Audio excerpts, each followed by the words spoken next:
کله چې غواړئ فیسبوک کې اعلان جوړ کړئ نو داسې خپل فیسبوک په خلاص کړئ.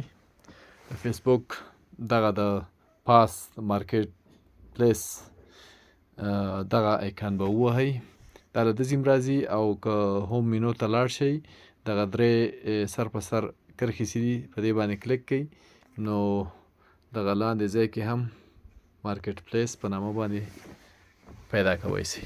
دې مارکیټ پلیس کې مختلف اعلانات دي.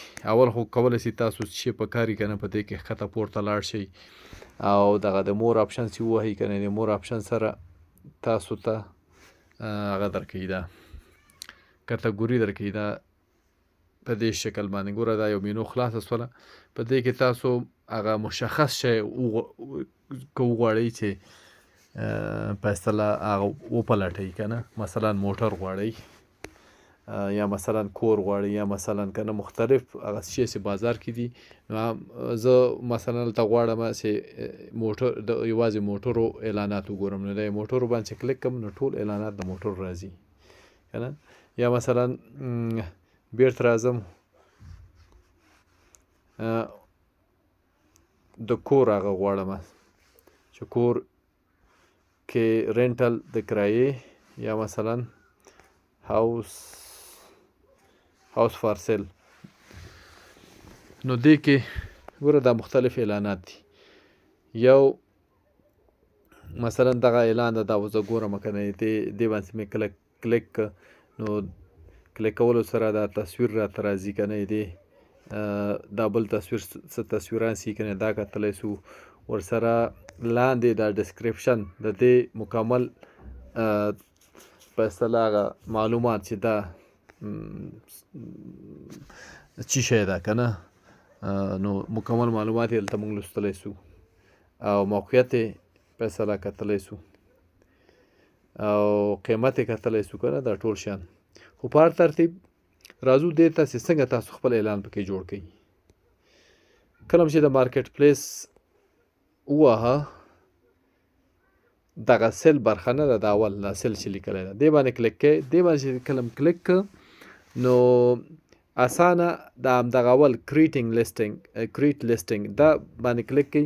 دلته ګوره تاسو ته هغه درکه د مینو او لیست درکه 1 آیټم وایکلز موټر او هوم فار سیل او رینټ. تاسو مثلا غواړئ چې موټر خرڅ کړئ، موټر باندې کلیک کوئ. اډ فوټوز دلته تصویران ور اضافه کوئ چې مثلا کم تصویران دي که نه دا ور اضافه کوئ، صحیح ده. او ټایټل دلته عنوان داسې جالب یو عنوان سرلیک په اصطلاح ور اضافه کوئ چې مثلا عاجل د موټر پلورل یا عاجل د ځمکې پلورل. خو اوس موږ موټر خرڅوو، د عاجل د موټر پلورل دلته یو خلاص یو سرلیک لیکئ. دې نه وروسته قیمت ورته لیکئ په دا دوه مخانه کې. هغې نه وروسته کټګوري انتخابوئ چې موټر څه شی ده، کارز اینډ ټرک ده او موټرسایکل ده او که چی ده، خو هر شي به دلته به دا ورته انتخابوئ.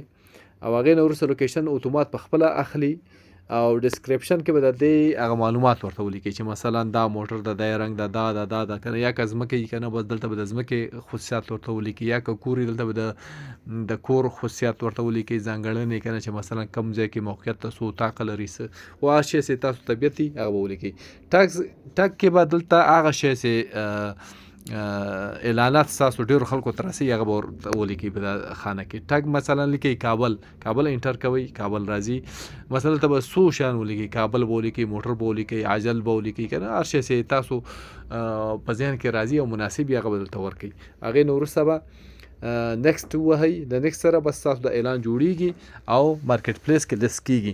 بیا کولی شئ دغه اعلان تاسو شیر کړئ له ملګرو سره، په ګروپو کې شیر کړئ، نو دا په همدې شکل باندې مخ ته تللی شئ. دا و د اعلان د جوړولو طریقه.